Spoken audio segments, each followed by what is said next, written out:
Hey everybody, welcome back to another episode of Garage Studio Modelers. I'm Dave Forrest with my good friend Harvey Lowe. And today we're going to talk a little bit about the 251 Stuka Diffuse that I started a few episodes back, I guess, that I've finished. We took a bit of a break for the Christmas holidays, and now we're kind of back in the garage studio here. And I did do some work on this, and there is a viewer question which I'll get to in just a little bit. Hey, just wanted to thank everybody for all of the great comments we've gotten. Mm-hmm. Yeah, we've been trying to keep in touch with all the comments. Not always the very best because we're busy building models, but we do read them all. And I know that I've seen lots of kudos and congrats to see us back. And I think that the main comment overall, Dave, is they like the chatter.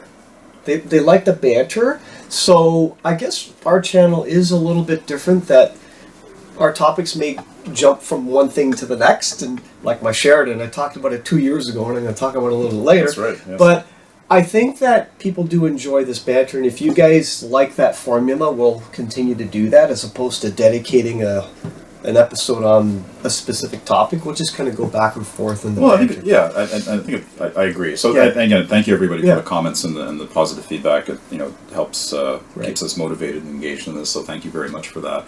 I agree. I think it's nice to have a couple of good friends that are that have been doing this for a while. That as we're doing work, there's always that there's questions, because I may be working on something and I may be zoned in on something and not really, there could be other opportunities to talk about things that you're pretty good about raising and bringing up. So. And back and forth. And of course, we keep saying that Dave and I are always on film, but Robert behind the camera needs as much kudos because he's the guy editing 100%. And putting it all. He's never on the film except maybe once or twice. So Robert, you got to chime in and wave and show Robert is the brains behind that. Yes, not us.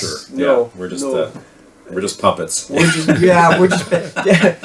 other thank you. He's in the background. The other thing that you'll never see from us is we have no blooper reel, because we do everything live, right? Yeah, we don't edit off. Like I think the only time we ever edit is when we show some pictures that we want to post that Robert puts in, but.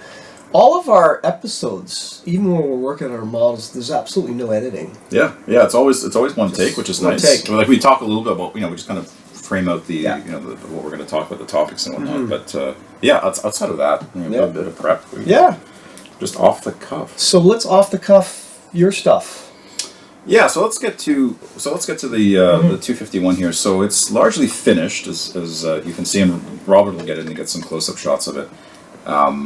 But I finished the camo, did the weathering on it, attached the crates with the mortars inside, and what I did is I looked. So this is a good example of where historical references can really help you out, because all of the pictures that I found either in my personal reference library or online, these crates and the mortars inside the crates are dirty, right? Because I guess they get shipped out, they lie in the mud. They get rolled around, and then they're mounted onto the vehicles, and then they go off and do their thing in combat. So I weathered the crates and the mortars inside the crates separately, as if like you incorporate some of the weathering that's on the vehicle, but I gave them a lot more attention just because of that. That time they would spend on the ground rolled up, and you can see pictures of like mud splashes and stains and whatnot in some of the historical photographs. So again, it's a good opportunity to incorporate that into the model, because it gives it that added level of realism, right? And then if you're doing, if you're entering in amps, there's always that historical reference bonus. If you're into that type of thing, I guess.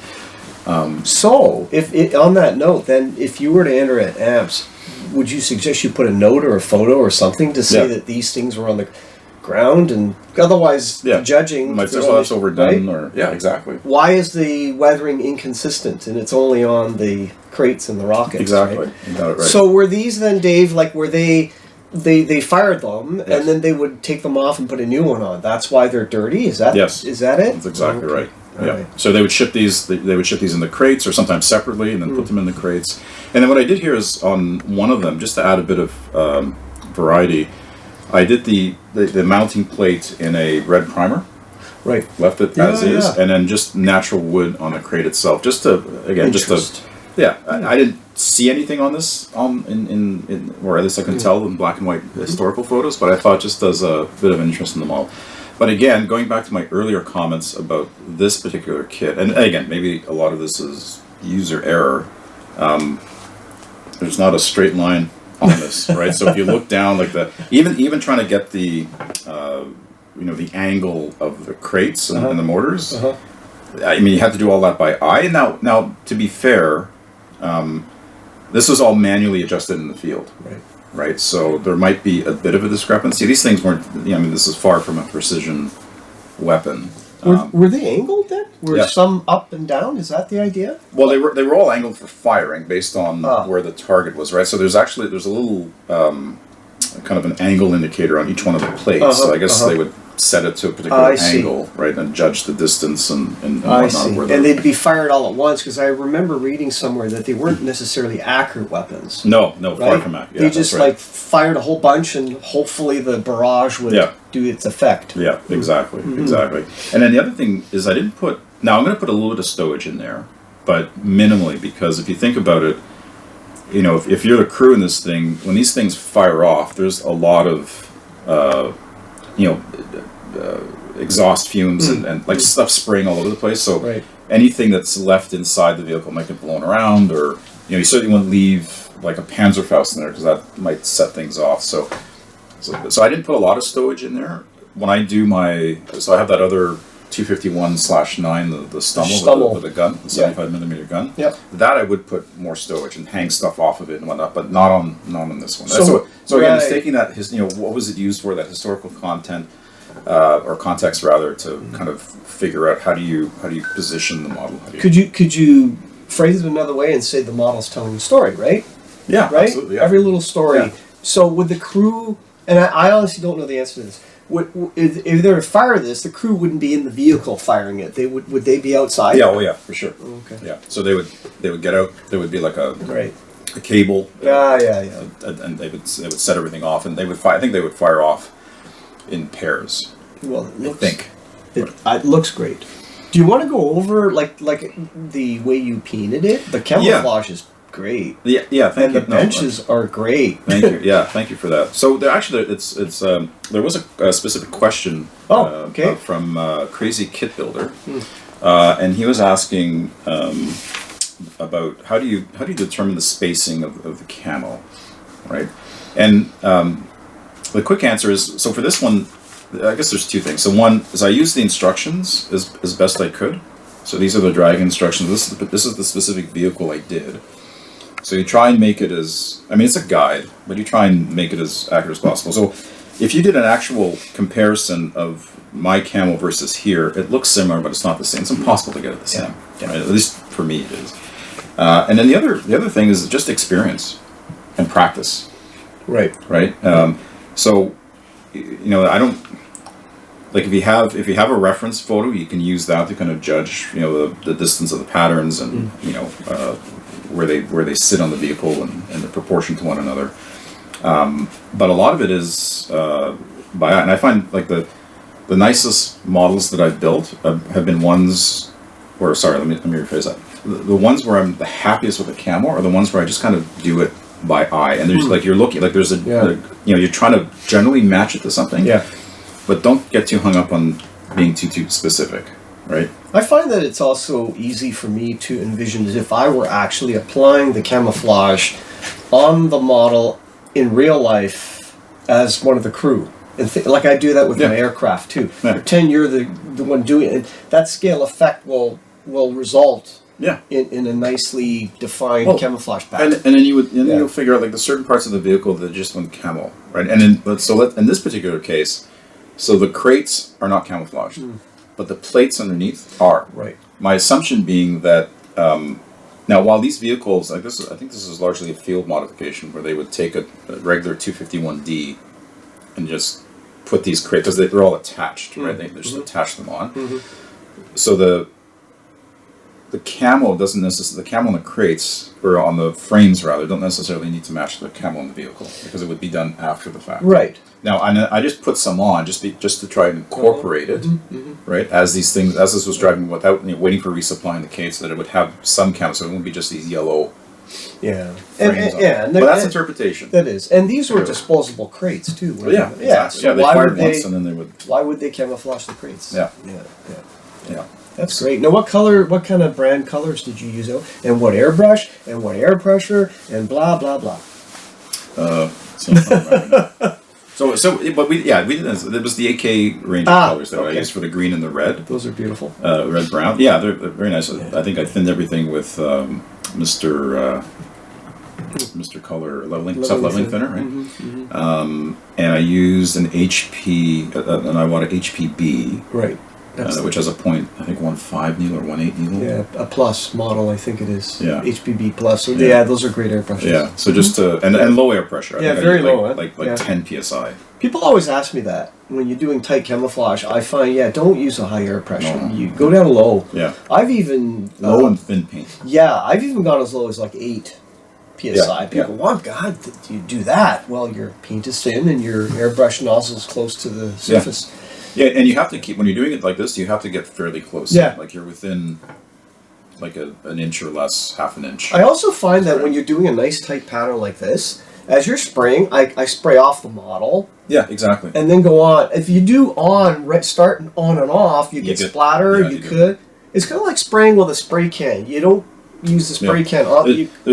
There's an example of this on the back here, which I have to go back and fix. Right where I was too close in, and it my God, I see it. That's why you're not seeing the back of it. But you're going to lose at a contest. Well, I'm going to lose anyways. There isn't a right angle on this bloody thing, so it doesn't matter. That's beautiful.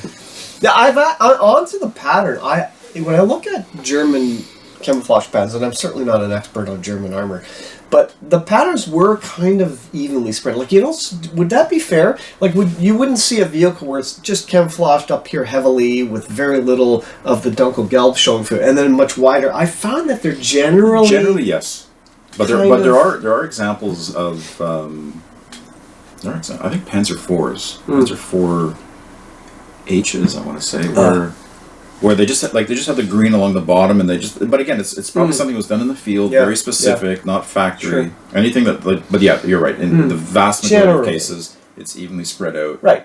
Because. Yeah. So you don't have to be too fussy about it. No. Unlike Japanese armor patterns, where there was a bit more consistency in look.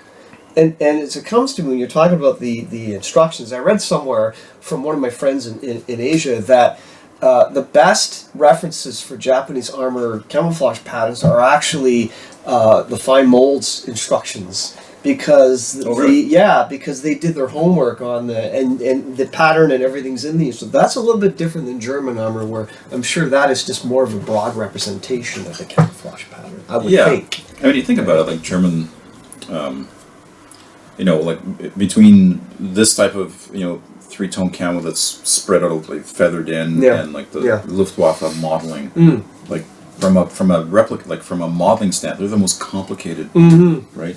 Hard to do. They are, right, because they're just. But once you get the hang of it, right, it's attractive. But it's practice. There's, and I know some modelers they get very.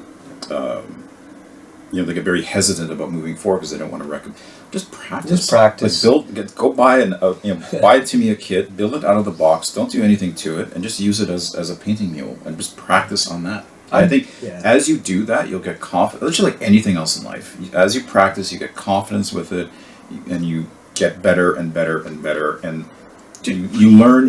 Like in life, you learn a lot more from a failure than you do any success. So. You don't get the opportunity to fail if you don't practice. So that's the best piece of advice I can give anybody out there, for whether it's building or painting or trying to photo etch or doing something different or trying a different pattern.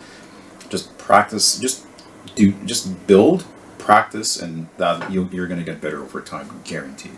You're going to see me practicing weathering on my Sheridan, which I haven't done in 3 years. 3 years. In 3 years of COVID, while we're talking about this, I've built perhaps 15 aircraft and only one armor, so feel like I'm really out of practice on armor. You're really resurrecting this one. Oh yeah, this Sheridan's going to be. Oh, I don't think he knows how to build armor and weather, but sometimes you do lose it if you don't keep practicing. Oh yeah, right? Yeah.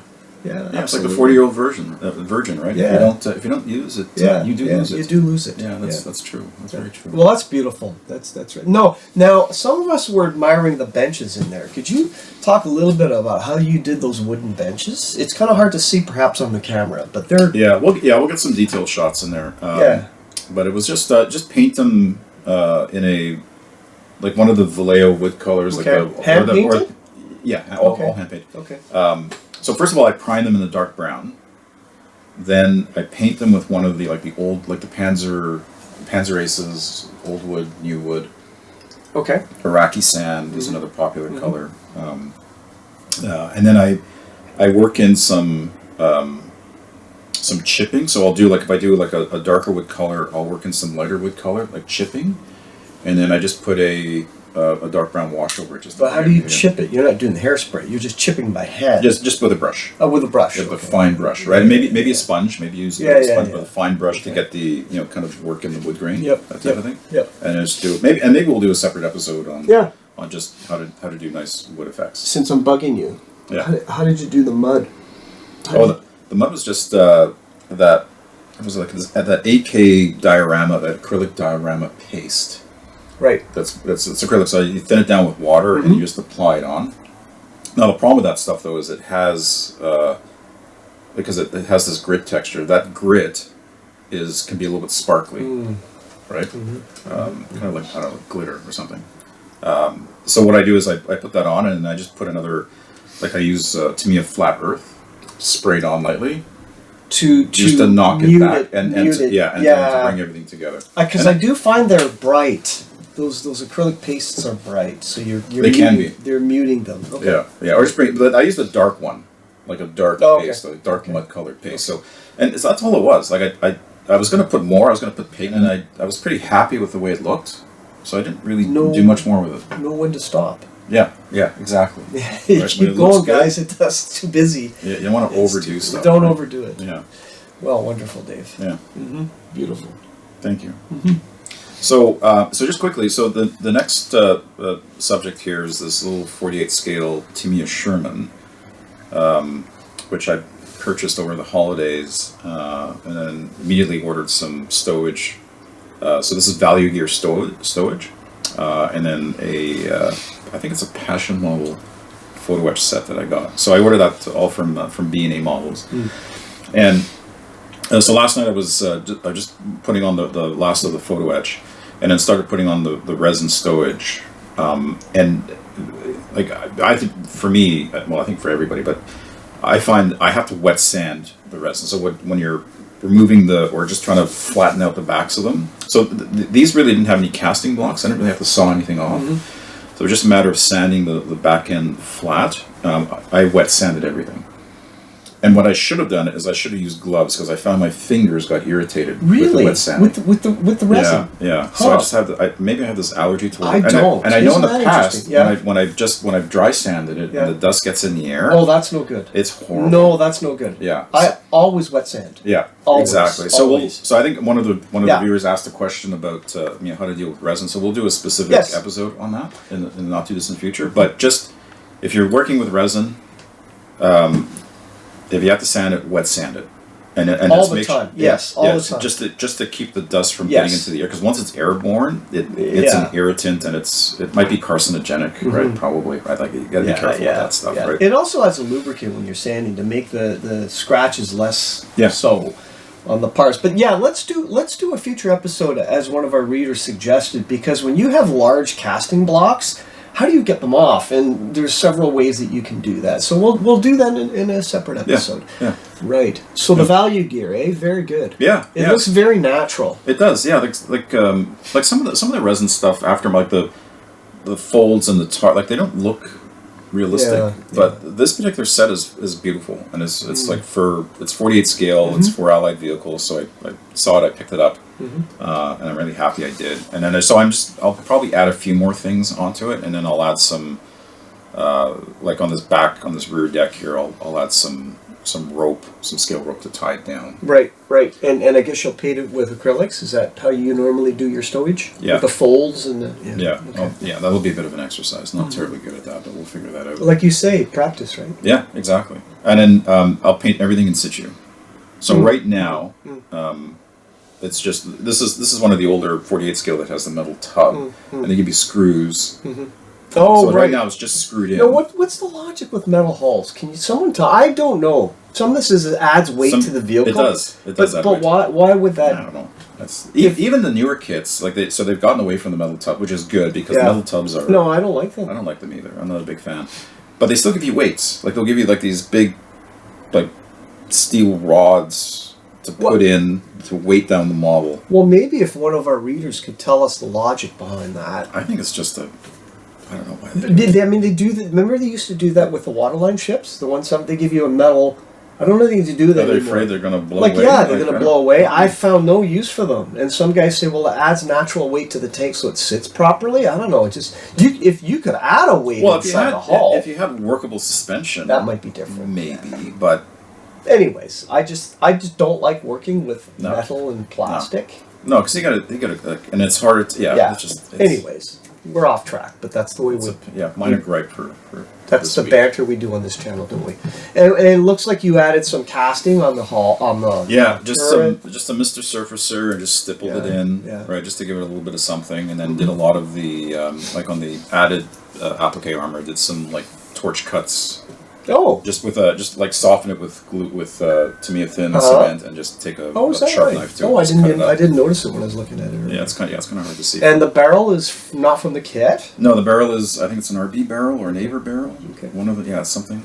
I can't remember, but again, ordered it from B&A. B&A's great service. Oh, they are, all the way from Australia. If you just use the regular post, which I use, it's 2 weeks door to door. It's fantastic. Yeah, it's relatively cheap. I just, in fact, for the Sheridan, which we'll talk about in another episode once I get back to it, because I needed the parts to continue filming on this channel, I just ordered a whole bunch of stuff from B&A, including all the stowage gear, because I know it's going to get to me quick. Yeah, well, you can if you want, like, if you're really desperate for something, you get it in a few days. You can do the DHL option. It's 3 times the cost, but if you're really desperate to get it quickly, there is that option. We should do a separate issue on postage rates because they've gone through the roof. In some places. Really. Yeah, in some places. But that's great. Now, what scheme are you going to... Olive drop. This will be like a Normandy tank. Normandy? Yeah, olive drop, right. So I just use... I don't know if I'm going to paint the stars on, or I'll use the kit decals.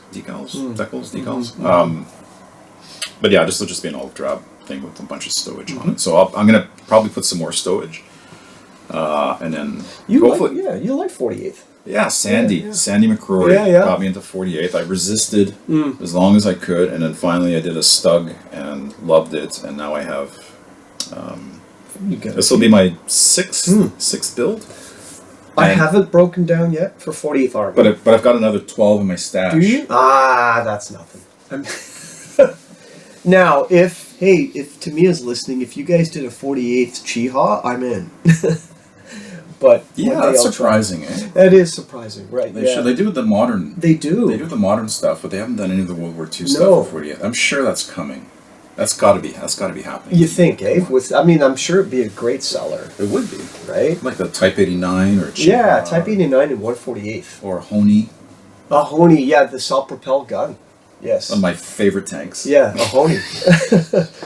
We're on YouTube, so you guys can guess and read between the sentences, but we'll just leave it at that. Yeah, we'll leave it at that. Yeah, that's beautiful. Now, one of the things you do that I don't do is you assemble your wheels and then paint. I can't do that. You put your wheels and then you put your tracks on, and then you paint it. I've never done that. Well, I've never done that. Well, it's not my. I've gotten more comfortable doing it. It's not my go-to, right? So if I can keep them off, yes. Like this, I could I could well, yeah, I don't know, maybe this I might look at and see if I can pull it off. That way, I can just get at the underlying chassis easier. Right. But I've gotten comfortable painting everything in situ. I've never. And the reason for that is that you can't, if you can't see it. Like, if you can't see it, you can't paint it, you can't get, nobody's going to see it. But sure, with all the mud and stuff, for sure. Yeah, exactly. Sure. Now, if you're doing a very clean build, that might be a little bit more difficult. But the mud helps because you just you work it in there and you can you don't have to be terribly precise about it. I've never done it. I just find painting the wheel, the rim and rubber and the track. So I don't, if I paint this, just like I did on these guys, on the 251, I prime it in a dark brown, or I'll prime it in a black, Mm-hmm. and then I never go over the wheels again. So what I'll do is I'll spray, like in this case, I spray the yellow, Okay. right, Yeah. inside, and then there might be a little bit of overspray, but that gets covered by the mud. But what about the black rubber rims around some of the wheels? But you can still see they're still Ah, they're still there. Okay. right, because you're just Oh, so you're working- doing that first, and then you're misting on the webbing, right? No, yeah. Well, I paint. Yeah, so I prime it in a dark color. Yeah. So the dark color ostensibly represents the rubber color. I see right? what So you're it's getting already at. there. Right, I see. And then I'll paint the Gotcha. yellow Gotcha. or the olive drab in this case. Sure. And then I just try and stay away from overspray. But there might be a little bit of overspray, but it gets covered up by the mud anyways. Ah, so it's one of those things where I just find, and like, people paint, Yeah, but it's a lot of work. it depends. Like, because I go. Well, maybe a little bit heavier on the weathering than No, you're weathering some might. subtly Well, nice. but I cover everything. Yeah. Right. So Yeah. some might, like if you had steel rims that are shiny, that are polished, Yes. that might be a little bit more difficult to do. Right. But you still, but again, if you can't see it, can't get to it, doesn't matter. That's true. All right. So there's that whole philosophy. But Yeah.